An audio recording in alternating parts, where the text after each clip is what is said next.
呢很重要，很无可取代。妈，他你又干嘛？这么晚在吵什么？我带你们来生活上以上。出去！你们吃给我吃，我不干了。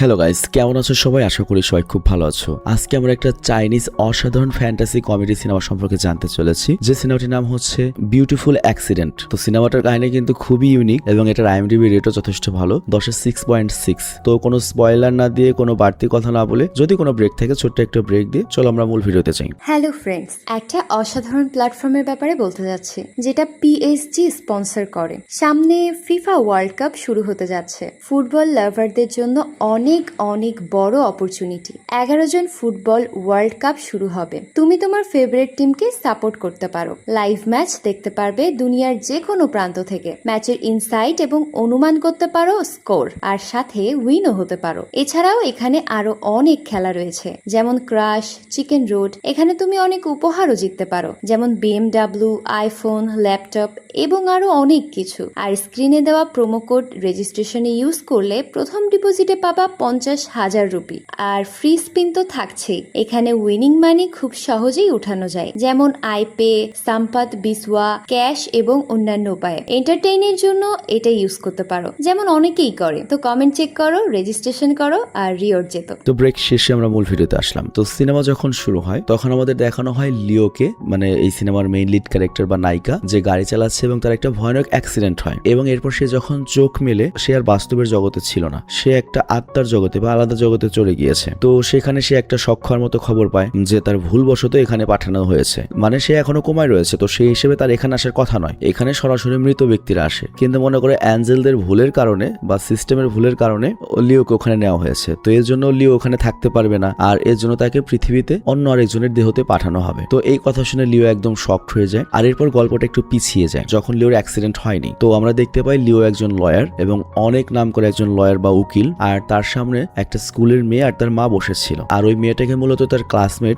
জোর করে রেপ করেছে। তো ওই মেয়েটা ওই ছেলেটার বিরুদ্ধে মামলা করতে চাচ্ছিল, কিন্তু ওই ছেলেরা ছিল আবার অনেক ধনী। তারা করেছে কি, লিওকে উকিল হিসেবে হায়ার করেছে তাদের পক্ষে। তো লিও চাচ্ছিল তাদের ক্লায়েন্টকে বাঁচাতে, এবং সে ওই মেয়েটাকে বলে, দেখো সত্যি কিছু হয়েছে কি হয়নি সেটা জানার আমার কোনো আগ্রহ নেই, কিন্তু তুমি নিশ্চিত থাকো এই মামলা তুমি জিততে পারবে না, প্রমাণও তোমার কাছে খুব বেশি নেই। তো তুমি যদি মামলা করো, আমার ক্লায়েন্টের যে বদনাম হবে তার জন্য হবে কি, আমার ক্লায়েন্ট তোমার উপর মানহানির মামলা করবে। তো তখন তোমাদের বাড়িটারি বিক্রি করে উল্টো তোমাদের পালাতে হবে। তো এই সব কথা শুনে মেয়ে এবং তার মা ভয় পেয়ে যায়, এবং মামলা করা তো দূরের কথা, তাদের বিচার পাওয়ারও আর কোনো আশা থাকে না, যে যা হয়েছে হয়েছে। তো যাই হোক, এখানে লিও কিন্তু জানে যে ওই ছেলেটা আসলেই দোষী, কিন্তু তারপরেও টাকার জন্য সে ওকে বাঁচায়। মানে ওর কোনো দয়া মায়া নেই, কোনো ভালোবাসা নেই, শুধু টাকাই কামাতে চায়। আর তখন ওর সহকর্মী ওকে বোঝানোর চেষ্টা করে যে তুই যা করছিস ভুল করছিস, তুই জানতি যে ওই ছেলেটা একটা ধর্ষক, তারপরে ওকে কেন বাঁচালি? বাট এখানে লিও কিছু বলে না, এবং জাস্ট একটা কথাই বলে, সেটা হচ্ছে আইন। তো যাই হোক, লিও পড়াশোনার জন্য জার্মানি যাবে। তো এই কারণে সে মায়ের কবরের কাছে যায় এবং ধীরে ধীরে বলে, আমি জার্মানি পড়তে যাচ্ছি, তোমাকে খুব মিস করবো মা, আমার সঙ্গে থেকে দোয়া রেখো। তো ওর কথায় আমরা বুঝতে পারি যে বাবার সঙ্গে ওর কোনো সম্পর্ক নেই, এবং বাবা ওকে কখনো আপন করে নেয়নি, কখনো সাপোর্টও করেনি। মানে ছোটবেলায় হয়তো বাবা ওদেরকে ফেলে চলে গিয়েছিল, মাই বড় করেছে। তো এরপর মায়ের কবর থেকেও যখন ফিরে আসছিল, তখন ওর গাড়ির সেই ভয়ঙ্কর অ্যাক্সিডেন্টটা হয়, এবং পরের মুহূর্তেই সে একটা অদ্ভুত হলরুমে দাঁড়িয়েছিল, যেখানে অনেকগুলো কাউন্টার, এবং সেখানে কাউন্টার অনেকগুলো ফেরেস্তা বা কি বলে অ্যাঞ্জেল ছিল। তো লিও তখন বুঝতে পারে না যে এটা কোন জায়গা। আর তারপর সে কাউন্টারে বসে থাকে একটা মেয়েকে জিজ্ঞাসা করে, ম্যাডাম এটা কোন জায়গা? তো মেয়েটা তখন উত্তর দেয়, এটা হচ্ছে পরকালের কাউন্টার, এখানে মরার পরে মানুষের আত্মা আসে, যার যার সিরিয়াল নাম্বার থাকে, এবং তাদের পাপ পুণ্যের হিসাব করে আমরা বিভিন্ন জায়গায় পাঠিয়ে দিই। তো লিও তো বিশ্বাসই করতে পারছিল না যে সে মারা গিয়েছে, আর এটা তার দেহ নয়, তার আত্মা। আর এই কারণে তাকে সেখানকার ডিরেক্টরের কাছে নিয়ে যাওয়া হয়। আর ডিরেক্টর তখন বলে, সরি ম্যাডাম, একটা ভুল হয়ে গিয়েছে, তোমার আসলে মরার সময় এখনো হয়নি, আমাদের আসলে আরেকজন মহিলাকে আনার কথা ছিল, আর তার নামও লিও ছিল, এবং লোকেশনটাও তোমার কাছাকাছি, ওই একই হসপিটালে ছিল। তো আমাদের যে অ্যাঞ্জেলরা ছিল, ভুলবশত তারা তোমার আত্মা নিয়ে এসেছে। তবে সমস্যা নেই, আজকে রাতেই তোমাকে আমরা আরেকজন মহিলার দেহে পাঠিয়ে দেবো, যেখানে তোমার ওই স্মৃতিগুলো থাকবে, বাট চেহারাটা থাকবে ওই মহিলার, এবং 7 দিন পরে তার দুর্ঘটনা ঘটবে, এবং তখন তুমি তার আত্মা থেকে বের হবে, আর তুমি করবে কি, তোমার নিজের দেহে ফেরত আসবে। তো লিও তখন বুঝতে পারে না কি করবে, তবে তারপর সে আর কিছু বলে না। তো পরের দিনই ও নতুন জীবনে চলে এসেছে, এবং ও দেখতে পায় ও বিছানায় একটা পুরুষের সাথে শুয়ে রয়েছে, মানে এটা ওর স্বামী। এবং ও বুঝতে পারে ও যে মহিলার দেহে এসেছে তার 2টা সন্তান রয়েছে, যারা তাকে খুব ভালোবাসে, এবং বাড়ি দেখে বোঝা যায় যে এই মহিলা মূলত ফুল টাইম হাউস ওয়াইফ, চাকরি বাকরি কিছু করে না। তো যাই হোক এরপর ও করে কি ছেলেকে স্কুলে দিয়ে পুরনো ল ফার্মে যায়, কিন্তু ও তো এখন আরেকজনের দেহে রয়েছে, ওকে কেউ চিনতে পারে না এবং সহকর্মীরা ওর দিকে অচেনা চোখে তাকাচ্ছিল। আর লিও তখন বুঝতে পারে আমি এখানে যাই বলি না কেন লাভ নেই, 7 দিন ওয়েট করতে হবে এবং সে রাগে ট্র্যাপড ফিল করতে থাকে, মানে ফাঁদে পড়েছি। এবং লিও ভাবে এরকম জীবন তো আমি চাই না। আর এরপর সে করে কি আবারও সুইসাইড করার জন্য বা অ্যাক্সিডেন্ট করানোর জন্য চলন্ত গাড়ির সামনে দাঁড়িয়ে যায়, কিন্তু ড্রাইভার কি আর ইচ্ছা করে অ্যাক্সিডেন্ট করবে? তো এরপরও করে কি ওখানেই দাঁড়িয়ে থাকে এবং কনফিউজড হয়ে পুরো চিন্তায় ডুবে যায়। আর এরপরও যখন বাথরুমে যায় তখন আত্মাদের দুনিয়া সেই ডিরেক্টর সাহেব আবার ওর সামনে আসে এবং বলে দেখো তোমাকে এই জীবনটা কাটাতেই হবে, তুমি চেষ্টা করে অ্যাডজাস্ট হতে, এনজয় করতে, তা না হলে তোমাকে আমরা রিপ্লেস করতে পারবো না। বাট লিও তখন রাগে বলে তুমি যেন তো একটা নারীর শৈল আমাকে পাঠিয়ে দিয়েছো, এটা কি ভালো কাজ হয়েছে? আর তাছাড়া এই মহিলা কোনো কাজ কাম করে না, সে হাউস ওয়াইফ, তার জীবনটা একটা বিরক্তিকর, অথচ আমার জীবনে কত দায়িত্ব কত কাজ ছিল। বাট ডিরেক্টর তখন শান্ত গলায় বলে তোমার কি মনে হয় হাউস ওয়াইফের কাজ সহজ, বাড়ি সামলানোর সহজ কাজ? দুনিয়ার সবচেয়ে কঠিন কাজ হচ্ছে একটা পরিবারকে সামলানো, আর এই 7 দিন তোমাকে এই কাজ করতেই হবে। তো ডিরেক্টরের জন্য লিওকে আবার ওই জোর করে এই জীবনটাকে গ্রহণ করতে হয়। আর এরপর সে মুদির দোকানে যায় পরিবারের জন্য খাবার কিনতে এবং সে অনেক জিনিস তোলে, যেটা দেখে ওটা দেখে মনে হয় এটা দরকারি। আর এরপর সে যখন কাউন্টারে বিল দেখে এবং ব্যালেন্স চেক করে তখন সে দেখে টাকা তো কম রয়েছে এবং সে বুঝতে পারে এই পরিবার অতটাও ধনী নয় এবং সে মনের দুঃখে বলে শালা দিল তো দিল, একটা গরিব ঘরে আমাকে ফেলে দিল, আমাকে এখন বুঝে শুনেও খরচ করতে হবে। আর ঠিক তখনই ওর কাছে একটা কল আসে, তার ছেলে তার জন্য বাস স্টপে ওয়েট করছিল। তো ও করে দ্রুত তাকে নিতে যায় এবং ওই ছেলেটাকে অদ্ভুত চোখে দেখতে শুরু করে, মানে ওই ছোট বাচ্চাটা ভাবতে থাকে যে এটা মনে হয় আমার মা না। এবং লিও ওর এই সন্দেহটা বুঝতে পারে এবং এরপর বসে ওকে সকল সত্য কথা বলে, মানে আত্মাদের জগৎ, ভুলভাল মৃত্যু, শরীর বদলানোর সকল বিষয় খুলে বলে। তবে একটু মিথ্যা কথাও বলে যে 7 দিন পরে তোমার মা আবার ফিরে আসবে, কারণ সে ছেলের মন ভাঙতে চাচ্ছিল না। তো এখানে আসলে ফেরেশতারা যে ভুলটা করেছে, এই ছেলের মায়ের আত্মাও নিয়ে গিয়েছে, ওদিকে লিওর আত্মাও নিয়ে গিয়েছে। তো এই ছেলের মাঝে সে তো মরবেই, তবে তার মৃত্যুর কথা হচ্ছে আরো 7 দিন পরে। তো এই জন্য লিওকে কমায় রেখে লিওর আত্মাটা এখানে পাঠানো হয়েছে। তো যাই হোক এরপরে ছেলেটা চুপচাপ শুনে এবং বলে ওকে ঠিক আছে, আমি এই কথা কাউকে বলবো না। আর এরপর ওই ছেলে তাকে বলতে লাগে যে এই ঘরে কার কি পছন্দ কোনটা অপছন্দ, এবং ধীরে ধীরে ওদের দুজনের মধ্যে একটা বন্ধুত্ব হয়ে যায়। আর এরপর রাতে করে কি লিও সবার জন্য খাবার বানিয়েছিল আর সে যথেষ্ট চেষ্টা করেছিল ভালো করে রান্না করার, কিন্তু পরিবারের সবাই যখন খায়, বিশেষ করে তার স্বামী আর বড় মেয়ে বলে টেস্ট একদম ভালো হয়নি, তুমি কি রান্না ভুলে গিয়েছো? বাট লিও তখন রেগে চেঁচিয়ে বলে উল্টাপাল্টা কথা না বলে চুপচাপ খাও, নয়তো বাইরে গিয়ে হোটেলে গিয়ে খাও। তো সবাই তখন চুপ হয়ে যায় আর কোনো কথাই বলে না, খাওয়া শেষ করে। আর এরপর রাতে বেডরুমে তার স্বামী তাকে বলে আমাদের একটা পার্টিতে যেতে হবে। তো লিও তখন খুশি হয়ে বলে তাহলে পার্টির জন্য আমাকে একটা নতুন ড্রেস কিনে দাও। এটা শুনে স্বামী তো অবাক হয়ে যায়, কারণ তার স্ত্রী আজ পর্যন্ত নিজের জন্য কোনো খরচ করেনি। তবে তারপরেও সে বলে আচ্ছা ঠিক আছে, তুমি একটা ড্রেস নিয়ে নিও। তো এরপর সে করে কি স্ত্রীর কাছে আসার চেষ্টা করে, মানে রাশিয়া ইউক্রেন করবে, কিন্তু লিও তো আর ওর বউ না, ও তো একটা আনমেরিড মেয়ে। তো আনকমফোর্টেবল হয়ে যায় এবং বাহানা দেয় যে আমার একটু অসুস্থ লাগছে আর আমার কাছ থেকে আবার তোমার অসুখ না হয়ে যায়। তো এটা বলে সে করে কি লিভিং রুমের সোফায় গিয়ে শুয়ে পড়ে। আর পরের দিন সকালে সে ছেলেকে নিয়ে আবারও যায় হচ্ছে গ্রোসারি স্টোরে এবং সবার পছন্দের সবজি এবং জিনিসপত্র কিনে। আর রাতে যখন স্বামী কাজ থেকে বাড়ি ফিরে আসে তখন সে দেখে যে লিও শুধুমাত্র নিজের জন্য নয়, তার জন্য একটা দামি কাপড় কিনেছে। তবে প্রাইস ট্যাগ দেখে ওর চোখ কপাল উঠে যায় এবং ও বুঝতেই পারছিল না যে ওর বউটার কি হলো হঠাৎ করে। যে মহিলা প্রতিটা টাকার সঞ্চয়ের চিন্তা করতো,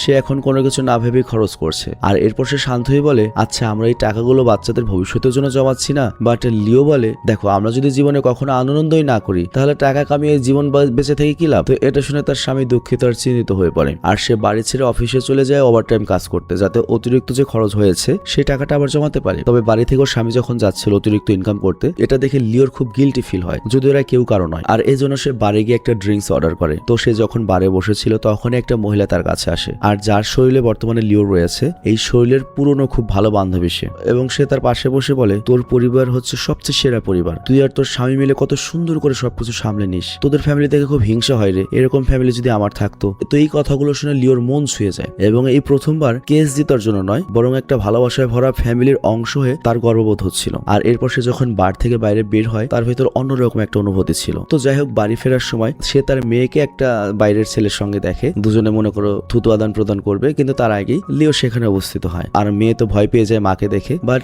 লিও মেয়ের উপর চিৎকার করেন এবং আদর করে বলে দেখো বয়ফ্রেন্ড তোমার থাকতেই পারে, কিন্তু এই বয়সে রাশিয়া ইউক্রেন করবা এটা তো হয় না, এখন পড়াশোনার দরকার, রাশিয়া ইউক্রেনের বয়স নয়। আর তোমার যে বয়ফ্রেন্ড রয়েছে আমাকে কেন বলনি? তো মেয়েটা ভেবেছিল মা হয়তো রাগ করবে বা শাস্তি দেবে, কিন্তু সে উল্টো আন্ডারস্ট্যান্ডিং এবং ভালোবাসা পেয়ে গেল, তার মন একদম নরম হয়ে গেল এবং সে বলে ঠিক আছে আজকে থেকে আমি তোমাকে সবকিছু জানাবো। তো এরপর ধীরে ধীরে লিওর মনও এই পরিবারের সাথে থাকতে থাকতে বদলাতে শুরু করে এবং সে তার বাচ্চাদের আরো কাছাকাছি আসতে লাগে। এবং ওই রাতে আবার আত্মাদের জগতের সেই ডিরেক্টর আবারও আসে এবং সে হাসি মুখে বলে এখন কেমন লাগছে? তুমি কি এখনো তোমার জীবনকে ঘৃণা করে এই জীবনটাকে? লিও তখন একটা গভীর নিঃশ্বাস নেয় এবং সত্য সত্যটা বলে এই জীবনটা অতটাও খারাপ নয় যতটা আমি ভাবতাম, একটা সংসার করাও বাজে কিছু নয়, এটাও একটা জরুরি কাজ, তবে মানুষ যত সহজ মনে করে অতটা সহজ তো অবশ্যই না। তো এই কথা শুনে ডিরেক্টর এখান থেকে অদৃশ্য হয়ে যায়, আর লিও চুপচাপ বসে টিভিতে নিজের বিয়ের ভিডিও দেখছিল এবং সেখানে সে দেখতে পায় যে তার স্বামী হাসছিল এবং ভালোবাসা নিয়ে তার স্ত্রীকে দেখছে। তো যদিও এটা ওর বিয়ের ভিডিও নয়, তবে এই ভিডিও দেখেও ওর ভেতরে একটা আলাদা অনুভূতি জাগে এবং তার ভেতরে জীবনে প্রথমবার এরকম একটা ভালোবাসা সে চাচ্ছিল, মানে ভালোবাসার অভাব বোধ করছিল, বিয়ের অভাব বোধ করছিল, মানে শুধুমাত্র নামের সম্পর্ক নয়, ভালোবাসার সম্পর্ক। এবং ভিডিও দেখতে দেখতে সে সোফায় ঘুমিয়ে পড়ে এবং কিছু সময়ের মধ্যে তার স্বামী কাছ থেকে ফিরে আসে এবং ওকে ভালোবেসে কোলে তুলে বিছানায় শুইয়ে দেয়। আর এর পরের দিন লিও যখন চোখ খোলে সে দেখে তার চোখের সামনে নতুন সুন্দর একটা ড্রেস রয়েছে, আর তার স্বামী তার জন্য স্পেশাল ড্রেসটা কিনে এনেছিল। তো ড্রেস পরে আয়নাতে তাকিয়ে সে হেসে দেয়, তবে তাকে সুন্দর দেখাচ্ছে এজন্য কিন্তু ও খুশি হয়নি, এজন্য খুশি হয়েছিল যে কেউ তার খেয়াল রাখছে। তো এরপর সন্ধ্যায় সে করে কি স্বামীর সঙ্গে পার্টিতে যায়, যেখানে সে একটা সত্য ঘটনা জানতে পারে যেটা সে আগে জানতো না, আর ওটা হচ্ছে তার স্বামী খুবই সৎ মানুষ, সে চাইলে ঘুষ খেয়ে প্রতারণা করে অনেক টাকা কামাতে পারে, কিন্তু সে অবৈধ টাকা কামায় না এবং নিজেকে বিরত রেখেছে। এমনকি তার জন্য উল্টো বসরাও অবৈধ টাকা কামাতে সমস্যা বোধ করে, আর এজন্য তার কখনো প্রমোশন হয়নি এবং তার বস সব সময় চাইতো সে যেন তার দুর্নীতিতে ওকে সাহায্য করে, কিন্তু স্বামী সবসময় এটা এড়িয়ে গিয়েছে। তো এইগুলো শুনে লিও তার জন্য গর্ববোধ করে এবং তাকে বাহবা দিয়ে বলে তুমি ঠিক আছো। গাইস, ভিডিওর মাঝখানে আমি তোমাদের একটু বিরক্ত করব। অ্যাকচুয়ালি হয়েছে কি, আমি একটা নতুন ওয়েবসাইট লঞ্চ করেছি। ওয়েবসাইটটি হচ্ছে www.savageon.com, যেটা ওপরের ডানের স্ক্রিনে প্রতি ভিডিওতে তোমরা দেখতে পাচ্ছ। কিন্তু সেখানে কি রয়েছে, অ্যাকচুয়ালি এখানে রেগুলারলি হাজার হাজার প্রোডাক্ট অ্যাড হতে থাকবে। তো এখানে যে শুধুমাত্র আমার প্রোডাক্ট থাকবে তা কিন্তু নয়, তুমি আমাদের অডিয়েন্স, আমার সাথে তোমাদের একটা দীর্ঘদিনের পরিচয় রয়েছে। তো তুমি যদি সেলার হয়ে থাকো এবং তোমার যদি কোনো বিক্রির জিনিস থেকে থাকে, তুমি কিন্তু এখানে স্টল খুলতে পারো এবং এই জায়গাতে তোমার পণ্য শোকেস করতে পারো। আর রেগুলারলি আমি যেহেতু অনেক সেক্টরে ভিডিও আপলোড করি, তো আমি যেটা করবো, ওয়েবসাইটকে রেগুলার প্রমোট করতে থাকবো। তো এর ফলে কি হবে, অনেক অডিয়েন্স বা অনেক কাস্টমার আসবে যাদের একটা পণ্য দরকার। আবার অলরেডি যারা আমাদের ভিডিও দেখো তাদের মধ্যে থেকে অনেকের কিন্তু অনেক প্রোডাক্ট দরকার পড়ে এবং অনলাইনে তোমরা কিন্তু অর্ডার করতে সাহসও পাও না যে প্রোডাক্টের মান সঠিক হবে কিনা। তো এর জন্য আমরা এমন একটা প্ল্যাটফর্ম তৈরি করেছি যেখানে তোমাদের স্যাটিসফ্যাকশন খুবই সিরিয়াস ভাবে আমরা নিয়েছি। মানে তুমি যদি এখান থেকে প্রোডাক্ট অর্ডার করো, তারপর তুমি ডেলিভারি ম্যান যখন যাবে, তুমি ডেলিভারি ম্যানকে দাঁড় করিয়ে ইচ্ছা মতো ভালো মতো পণ্য চেক করে দেখবে। তুমি দেখবে যে দাম দিয়েছো সেই দাম অনুযায়ী যোগ্য প্রোডাক্ট পেয়েছো কিনা, এবং তুমি দেখবে যে কোনো ছেঁড়াফাটা আছে কিনা। যদি পছন্দ না হয় বা কোনো সমস্যা থাকে, তুমি ভিডিও করে তারপর আমাদের যে সেলস ম্যানেজার অনেক, ওকে হোয়াটসঅ্যাপে মেসেজ পাঠাবে এবং অনেক যদি মনে করে যে ভ্যালিড রিজন রয়েছে, তোমার পণ্য ফেরত নেওয়া হবে। এমনকি তোমরা প্রত্যেকটা প্রোডাক্টে রিভিউ দিতে পারবে এবং কোনো যদি ভুয়া সেলার আসে তাকে তোমরা ব্যানও করাতে পারবে। তো এখানে মেইন মটো হচ্ছে আমার যে অডিয়েন্স রয়েছে তারা যেন সঠিক পণ্যটা পায় এবং এর সাথে আমার যারা ব্যবসায়ী অডিয়েন্স রয়েছে তাদেরও আমরা একটা উপকার করতে পারি। মানে বুঝতেই পারছো, তোমাদের সাথে আমাদের 7-8 বছরের একটা দীর্ঘ সম্পর্ক এবং আস্থার জায়গা তৈরি হয়েছে। তো সেটাকে আমরা সবাই মিলে একটা প্ল্যাটফর্ম হিসেবে তৈরি করতে চাচ্ছি। মানে এখানে তোমরা বিনামূল্যে আমাদের সাথে পণ্য প্রদর্শনও করতে পারছো, আবার নিশ্চিন্তে পণ্য ক্রয় করতে পারছো। মানে একটা হাটের মতো তৈরি করছি আমরা। তো সেই হিসাবে ওয়েবসাইটে আমরা কিন্তু ওয়ার্ল্ড কাপের জন্য সেরা মানের কিছু প্লেয়ার এডিশনের জার্সি নিয়ে এসেছি, যেটা সরাসরি চায়না থেকে আসে এবং প্লেয়ার এডিশনের জার্সির দাম হচ্ছে মাত্র 990 টাকা এবং নর্মালি বাজারে কিন্তু প্লেয়ার এডিশনের জার্সি 1100 টাকার উপরে বিক্রি হয়। কিন্তু যেহেতু আমি সরাসরি তোমাদেরকে বিক্রি করছি, কোনো আমাদের ফেসবুক বুস্টিং খরচ লাগছে না, এজন্য আমরা এই দামে দিতে পারছি। আর ফ্যান এডিশন, যেটা একবারে বাংলাদেশের সবচেয়ে টপ ভার্সন, সেটার দাম হচ্ছে মাত্র 750 টাকা। আর এছাড়াও তুমি তোমার জার্সিতে তোমার পছন্দের মানুষের নাম বা তোমার নাম এবং পছন্দের প্লেয়ারের নাম্বার লিখে নিতে চাও, সেক্ষেত্রে 100 টাকা চার্জ দিতে হবে। তবে প্লেয়ার এডিশন যেহেতু সরাসরি চায়না থেকে ইম্পোর্ট করা, তো এইটার সাইজের ব্যাপারটা নিয়ে আমার একটু কনফিউশন লেগেছে। মানে আমি ফ্রাঙ্কলি বলি, অ্যাজ এ কাস্টমার, আমি যখন এই জার্সিটা অর্ডার করেছি, নর্মালি আমার তো এল সাইজ লাগে, কিন্তু আমি যখন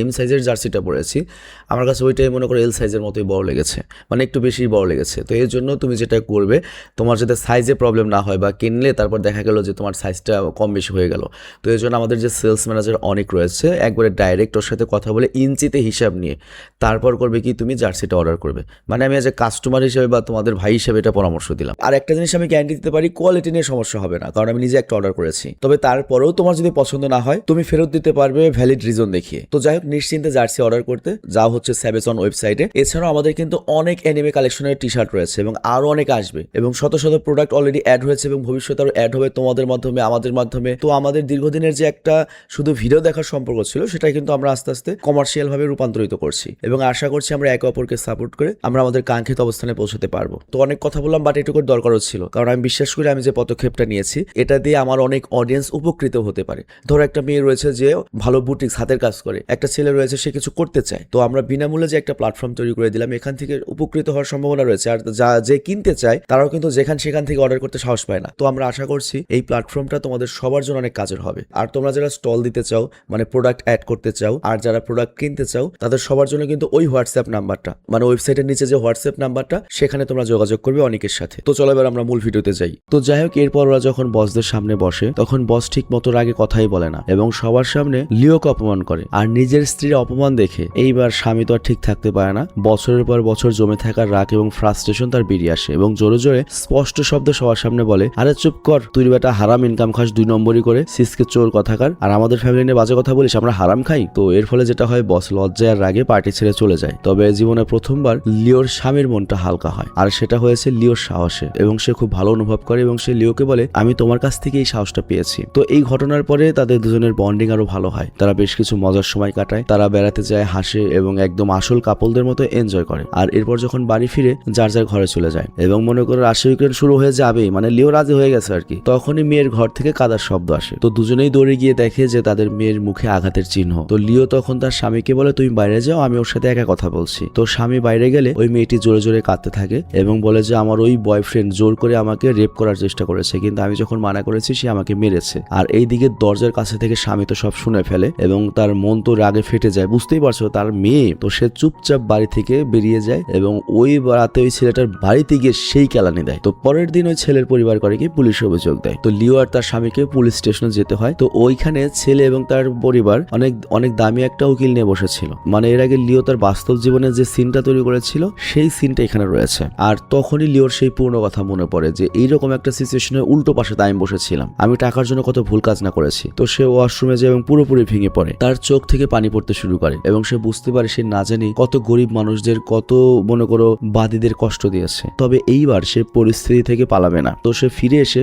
স্ট্রং দাঁড়িয়ে থাকে। আর এখানে লক্ষ্য ওর দেহ আলাদা হতে পারে, বাট মাথার ব্রেন তো আইনজীবীর। তো এমন সব মারপ্যাচের কথা বলে ওই উকিল পর্যন্ত ভয় পেয়ে যায় এবং ভয়ে ছেলের পরিবার করে কি অভিযোগ তুলে নেয় এবং উল্টো লিও এবং তার পরিবারের কাছে ক্ষমা চায়। আর এরপর ওরা যখন বাড়ি ফেরে তখন মেয়েটা তো মন খারাপ করেছিল এবং সে বলে, আমি আর জীবনে কোনো ছেলের উপরই ভরসা করতে পারবো না। বাট লিও তখন ওর পাশে বসে এবং আস্তে করে বলে, তুমি একটা খারাপ ছেলের জন্য সবাইকে তুমি খারাপ বলছো? ভালো মানুষ অবশ্যই আছে, কোনো না কোনো দিন তোমার সাথে মিট হবে এবং সে তোমাকে অনেক খুশি রাখবে। তো এই কথা শুনে মেয়েটা করে কি জড়িয়ে ধরে মাকে। তো যাই হোক, দিন দিন ওদের বাড়ির পরিবেশ কিন্তু আরো সুন্দর হয়ে উঠছিল। তার স্বামী এখন আগের চেয়ে অনেক বেশি হাসে, অনেক বেশি সাহসী, পোলাপানের মতো হয়ে গিয়েছে। ছেলেও তার কাছে থাকতে শুরু করে, মেয়ে খোলাখুলি ভাবে কথা বলছিল, ঘর একেবারে প্রাণবন্ত এবং ভালোবাসায় ভর্তি। এবং এই প্রথমবার জীবনে লিও এমন একটা অনুভূতি ফিল করে যেটা সে আগে কখনোই পায়নি, ভালোবাসা, পরিবার এবং সুখ। আর সে এখন শুধুমাত্র কেবল শ্বাসই নিচ্ছিল না, সত্যিকার অর্থে জীবন কাটাচ্ছিল। তো পরের দিন সকালে লিও তার ছেলেকে স্কুলে দিয়ে যখন আসছিল তখন হঠাৎ একটা অদ্ভুত ঘটনা ঘটে। তার ছেলের চোখ দ্রুত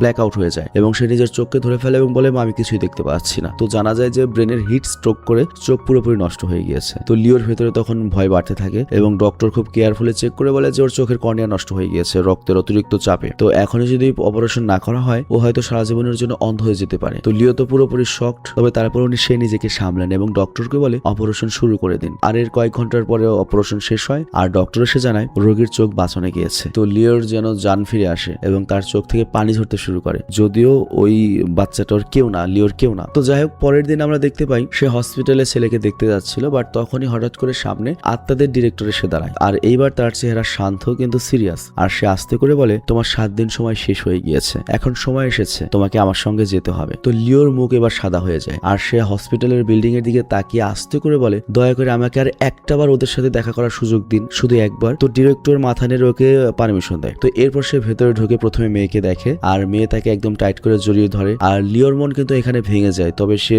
বলতেও পারছে না যে আর কখনো দেখা হবে না। তবে এই মেয়েকে জড়িয়ে ধরার যে শান্তিটা, এটা কিন্তু সে আর কখনোই পাবে না। এরপর সে ছেলের রুমে যায় আর ছেলে হাসতে হাসতে বলে, মা আমি ঠিক হয়ে যাব, তাই না? তো এই খুশি দেখে লিওর মনটা উল্টো আরো কষ্টে ভেঙে যাচ্ছিল, কারণ তাকে চলে যেতে হবে। আর সর্বশেষ সে তার স্বামীর সঙ্গে দেখা করে এবং অবশ্যই 7 দিন থেকেছে, 2-4 বার তো রাশি ইউক্রেন হয়েছেই এবং একে অপরকে চুপচাপ দেখতে থাকে। তারা একটাও কথা বলে না, কিন্তু লিওর ভেতরে ফেটে যাচ্ছিল আর স্বামী তো আর জানে না যে ও চলে যাচ্ছে। তো যাই হোক, এরপর ভাঙা মন নিয়ে লিও করে কি হসপিটাল থেকে বেরিয়ে আসে আর পরিচালক এইদিকে গাড়ির কাছে অপেক্ষা করছিল। আর এরপর সে গাড়িতে বসে এবং তারা দুজনে সেই জায়গার দিকে যেতে লাগে যেখানে ওই প্রথম দুর্ঘটনাটা ঘটেছিল, মানে যেখান থেকে পুরো সিনেমা শুরু হয়েছে সেখানে যাচ্ছিল। তো পথে ওই ডিরেক্টর একজন বাবার মতো ভালোবাসা দিয়ে লিওকে বলে, তোমার বাবার উপর তো তোমার অনেক রাগ, তাই না? কিন্তু আমি তোমার বাবাকে চিনি, ও তোমাকে এবং তোমার মাকে ছেড়ে যাওয়া নিয়ে অনেক আফসোস করেছে। সে ক্ষমাও যেতে চেয়েছিল, কিন্তু শেষ জীবনে তার এমন একটা অসুখ হয়েছিল যে সে ক্ষমা চাওয়ার সুযোগটাও পায়নি। আর তখন আমরা দেখতে পাই ডিরেক্টর কান্না করছে এবং লিওর চোখেও পানি। আর তারপর ডিরেক্টর আবারও বলে, তুমি অনেক বছর ধরে হয়তো তোমার বাবার উপর রাগ জমিয়ে রেখেছো, কিন্তু আমি আবারও বলছি তোমার বাবাকে আমি চিনতাম।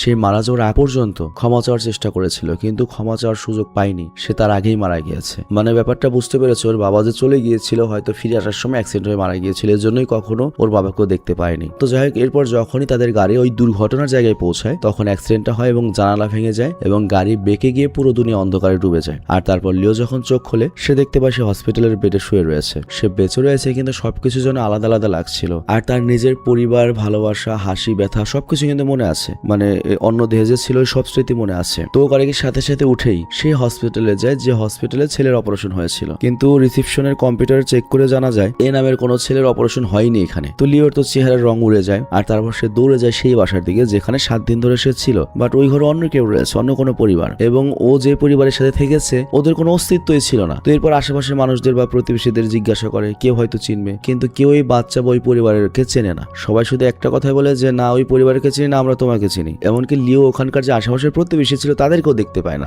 লাগে যেন তাদের কোনো অস্তিত্বই নেই। তো যাই হোক, তখন ওর কাছে মনে হয় তাহলে কি এটা একটা স্বপ্ন ছিল, বা আমি যখন কোমায় ছিলাম এটা কি কোনো ভ্রম ছিল? তবে ওই জিনিসগুলো রিয়েল না হলেও এই জিনিসটা লিওকে একদম বদলে দেয় এবং লিও তখন বুঝতে পারে যে কিভাবে জীবন চালাতে হবে, কিভাবে সুখী হওয়া যায়, এবং সে আগের মতো আর ইন্ডিপেন্ডেন্ট ফেমিনিস্ট আইনজীবী হয়ে থাকবে না। মানে সমস্যা ওটা বলি, মেয়েরা 2টা টাকার মালিক হলে বলে হ্যাঁ বাতরান দেখাও আরেকজনকে, মানে ওই ধরনের একটা ভাব চলে আসে না। কিন্তু পরিবারের যে একটা মজা এটা তো লিও পেয়ে গিয়েছে ওই স্বপ্নে। তো এখন সে জানে যে একটা পরিবার তার গঠন করতে হবে এবং তাকে ভালো হতে হবে। তো কয়েকদিনের মধ্যে সে ল অফিসে ফিরে যায় আর সে তার সহকর্মীর সঙ্গে দেখা করে বলে, গত সপ্তাহের মামলাটার কথা তোমার মনে আছে? তো যে ছেলেটাকে আমরা ডিফেন্ড করেছিলাম, আমি চাই ওর মামলাটা আবার খুলতে, আর এবার ওর বিরুদ্ধে আমি খেলবো, এবং আমার কাছে প্রমাণ আছে ওই মেয়েটা সত্য বলেছিল, এবং আমি ওই মেয়েটা এবং মায়ের জন্য লড়বো। তো এই কথা শুনে সহকর্মী তো অবাক হয়ে যায়, কারণ লিও যাকে সবাই লোভী হিসেবে চিনত, যাকে সবাই চিন্তা খালি টাকা দিয়ে কেনা যায়, তবে এইবার লিও চেঞ্জ হয়ে গিয়েছে। সে বুঝতে পেরেছে যে একটা মায়ের সন্তান যখন রেপ হয় তার কেমন লাগে, সেই ফিলটাও পেয়ে এসেছে। তো যাই হোক, সুস্থ হয়ে লিও ঠিক করে সে তার বোন আর ভাতিজির সঙ্গে থাকবে, কারণ সে বুঝতে পেরেছে পরিবার কতটা গুরুত্বপূর্ণ। মানে যাই ইচ্ছা তাই করলাম, ইচ্ছা মতো থাকবো, ইচ্ছা মতো এনজয় করবো, এটা আসলে লাইফ না। এবং সে তার বোনকে প্রতিদিনের কাজ করতে সাহায্য করতো, ভাতিজির সাথেও খেলতো, বোনের সঙ্গেও সময় কাটাতো, এবং সে এখন এমন একটা শান্তি অনুভব করে যেটা সে আগে কখনোই করেনি। আর এরপর একদিন সন্ধ্যায় সে তার ফ্যামিলির পুরনো ফটো অ্যালবামটা দেখছিল, আর এরপর একটা ছবির সামনে আসতে সে থমকে যায়, যেখানে সে বাবা মায়ের সঙ্গে একসঙ্গে দাঁড়িয়েছিল। আর ছবিতে তার বাবাকে পুরোপুরি সেই ডিরেক্টরের মতো লাগছিল, স্বর্গের ডিরেক্টরের মতো, যাকে সে স্বপ্নে দেখেছে। তো এইবার তার কাছে সবকিছু পরিষ্কার হয়। অ্যাকচুয়ালি ওই কোমা থাকা অবস্থায় তার বাবার আত্মা হয়তো তার সাথে দেখা করতে এসেছিল এবং তাকে রাস্তা দেখাতে এসেছিল যে কিভাবে বাঁচতে হয় এবং তার কি কি ভুল রয়েছে। আর তখনই ভাতিজি এসে জিজ্ঞাসা করে, এটা কি তোমার বাবা মা? লিও তখন বলে হ্যাঁ। আর তারপর ভাতিজি জিজ্ঞাসা করে তারা এখন কোথায়? লিও তখন কোনো রাগ ছাড়াই সুন্দর মুখে হাসি দিয়ে বলে, তারা যেখানে আছে আমি জানি তারা আমার সাথে রয়েছে এবং তারা হ্যাপি রয়েছে। তো যাই হোক, তার বাবার উপর তার আর কোনো রাগ নেই এবং সে জার্মানিতে পড়ালেখা চালানোর জন্য তার ফ্লাইটের সময় চলে আসে। আর যাওয়ার আগে সে করে কি আবারও মায়ের কবরের কাছে যায় এবং হাঁটু গেড়ে বসে ভালোবাসা নিয়ে পাথর পরিষ্কার করে, আর তারপর হালকা একটা হাসি দিয়ে ধীরে ধীরে বলে, আমি বাবার সঙ্গে দেখা করেছি, আর তুমি তো কখনো বলনি মা বাবা এত হ্যান্ডসাম ছিল। আচ্ছা যাই হোক, চিন্তা করো না, আমি দ্রুত ফেরত আসবো আর তোমার পছন্দের ওই মদটা নিয়ে আসবো, সরি ওয়াইনটা নিয়ে আসবো। এরকম একটা সন্তান আমাকে কে দেয় না, হ্যাঁ, জার্মানি থেকে ওয়াইন নিয়ে আসবো। তো যাই হোক, এরপর সে ফুল রেখে চলে যায়। তো জার্মানি যাওয়ার প্লেনেও যখন ওঠে তখন ভাগ্য ওকে আরেকটা সারপ্রাইজ দেয়। ওর পাশে আমার একটা ছেলে এসে বসে, যাকে দেখেও সঙ্গে সঙ্গে চিনতে পারে, মানে এইটাই সেই লোক যে স্বপ্নের জগৎ ওর স্বামী ছিল, কিন্তু এই বাস্তব জীবনে সে এখন একজন অপরিচিত। তবে তারপরও লিউকে অবাক করে দিয়ে ওই ছেলেটা লিউকে জিজ্ঞাসা করে, আরে তুমি কি লিউ? তুমি কি আমাকে চিনতে পেরেছো? আমরা একসাথে কলেজে পড়তাম, তোমার 2 লাইন পেছনে আমি বসতাম। তো গল্প করতে করতে ছেলেটা বলে, তুমি কি জানো একসময় আমি তোমাকে খুব পছন্দ করতাম, তোমার মনে আছে একবার প্রপোজও করেছিলাম। তো লিও তখন হাসে এবং লিওর মনে করে যে একসময় আমি কত নিজেকে পাটে মনে করতাম, কাউকে পাত্তা দিতাম না, সবার কাছ থেকে দূরে পাটে থাকতাম, কাউকে দামে দিতাম না, কারণ ওর ক্যারেক্টারই অন্যরকম ছিল, বস ক্যারেক্টার। তো যাই হোক, এরপর একে অপরের সঙ্গে কথা বলতে শুরু করে আর তারপর ছেলেটা অনেস্টলি বলে যে আমি একটা ব্যবসা করা শুরু করেছিলাম কিন্তু ফেল হয়ে গিয়েছে, আর ঋণ জর্জরিত, আর এই কারণে একটা কোম্পানিতে চাকরি করি ছোটখাটো। তবে লিওর কাছে এখন টাকার কোনো মূল্য নেই, তার অনেক টাকা রয়েছে, দরকার একটা সম্পর্ক, ভালোবাসা। তবে লিও এটা বুঝতে পারে ছেলেটা একদম আগের মতোই আছে, মানে ওই স্বপ্নে যে ছেলেটাকে দেখেছে সৎ, একবারে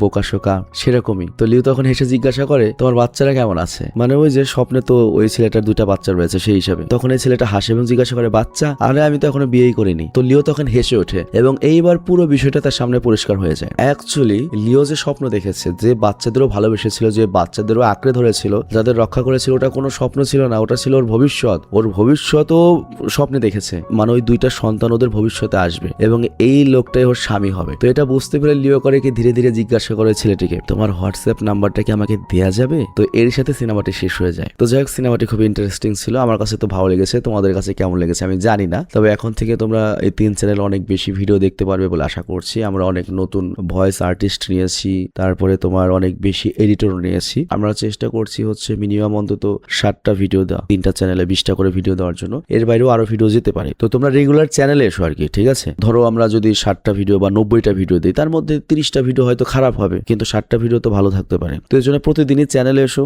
ইচ্ছা হলে দেখো, না হলে বা দেখো না। কিন্তু আমরা প্রোডাকশন অনেক হাই করতে যাচ্ছি। এর কারণ হচ্ছে আমরা একটা অনলাইন ওয়েবসাইট তৈরি করেছি স্যাভেজ অন নামে, যেটা তোমরা রেগুলারলি স্ক্রিনে দেখতে পাও। সেই ওয়েবসাইটে কিন্তু অনেক প্রোডাক্ট রয়েছে, হাজার হাজার প্রোডাক্ট সেখানে আরো অ্যাড হবে। তো ওখানে আমরা আস্তে আস্তে ছেলেদের মেয়েদের সকল ধরনের জিনিস নিয়ে আসবো, নিত্য প্রয়োজনীয় সকল জিনিস থাকবে এবং তোমরা নিরাপদে সেখান থেকে অর্ডার করতে পারবে। কারণ আমার সাথে তোমাদের 7 বছরের সম্পর্ক রয়েছে, বুঝতেই পারছো। 200-100 টাকার জন্য তারা আমি স্ক্যাম করবো না। তবে এখানে একটা বিষয় উল্লেখ, অনেক প্রোডাক্টই থাকবে থার্ড পার্টির। তো এর জন্য তোমরা প্রোডাক্ট অর্ডার করলে অবশ্যই তো প্রোডাক্ট চেক করে দেখে নেবে যে ঠিক আছে কিনা, না হলে প্রোডাক্ট রিসিভই করবে না। তবে তোমরা তার আগে ওয়েবসাইটে ঘুরে আসো এবং আমার যে ম্যানেজার রয়েছে, সেলস ম্যানেজার অনিক, ওই পুরো ওয়েবসাইটটা দেখাশোনা করে, ওর সাথে তোমরা সরাসরি কথা বলে পণ্য অর্ডার করতে পারো। তো একবার ওয়েবসাইটটা ঘুরে আসো, দেখে আসো এবং ওয়েবসাইটটা অন্তত সেভ করে রাখো এবং নিশ্চিত থাকো ভবিষ্যতে এখানে হাজার হাজার প্রোডাক্ট থাকবে। এবং দারাজের মতো আমরা একটা প্ল্যাটফর্ম তৈরি করতে যাচ্ছি, যেখানে তোমরাও একদিন আমাদের সাথে যোগ হতে পারবে। মানে তো আমার যে অডিয়েন্স রয়েছে তাদের মধ্যে থেকে কেউ আমাদের পার্টনার হবে। ধরো কেউ একজন উৎপাদন করে, তার কাছে রয়েছে পণ্য, সেটা আমরা এই ওয়েবসাইটে লিস্ট করব। আবার অনেকেই রয়েছে এখানে যারা কিনবে সেটা। তো আমরা মাঝখানে থেকে খালি কি করব,